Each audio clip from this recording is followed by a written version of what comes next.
ಸ್ನೇಹಿತರೆ ನೋಡಿ, ಇಲ್ಲಿ ಇದು ಬಾಷ್ಟಳ್ಳಿಯಲ್ಲಿ ವಿನಾಯಕನಗರದಲ್ಲಿ ಇಲ್ಲೇ ಪಕ್ಕದಲ್ಲೇ ಬಾಷ್ಟಳ್ಳಿ ಕೆರೆ ಇದೆ.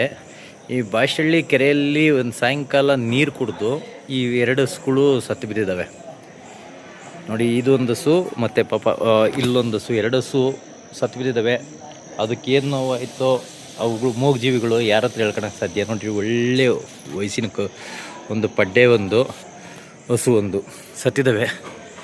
ಈ ಸಾವುಕ್ಕೆ ನ್ಯಾಯ ಕೊಡೋಂಥವ್ರು ಯಾರು? ಇಲ್ಲಿನ ಪೊಲ್ಯೂಷನ್ ಬೋರ್ಡ್ಗೆ ಸುಮಾರು ಸಲ ಇಲ್ಲಿನ ಒಂದು ಕೊಳಚೆ ನೀರಿನ ಬಗ್ಗೆ ಮತ್ತು ಫ್ಯಾಕ್ಟ್ರಿಗಳು ಬಿಡ್ತಾರಂಥ ಆಸಿಡ್ ನೀರಿನ ಬಗ್ಗೆ ಹೇಳಿದ್ರೂ ಕಿಂಚಿತ್ ಅವ್ರು ತಲೆ ಕೆಡಿಸ್ಕೊಂತ ಇಲ್ಲ. ಈ ಅಧಿಕಾರಿಗಳಿಗಂತೂ ಜೀವಗಳ ಬೆಲೆನೇ ಗೊತ್ತಿಲ್ಲ. ಇವುಗಳ ಸಾವಕ್ಕೆ ಯಾವ ರೀತಿ ಇವರು ನೆರವು ಕೊಡೋಕ್ಕೆ ಸಾಧ್ಯ?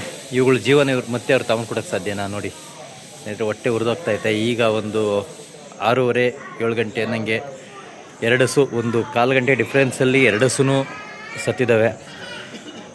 ಭಾಳಷ್ಟು ನೋವಾಗ್ತೈತೆ.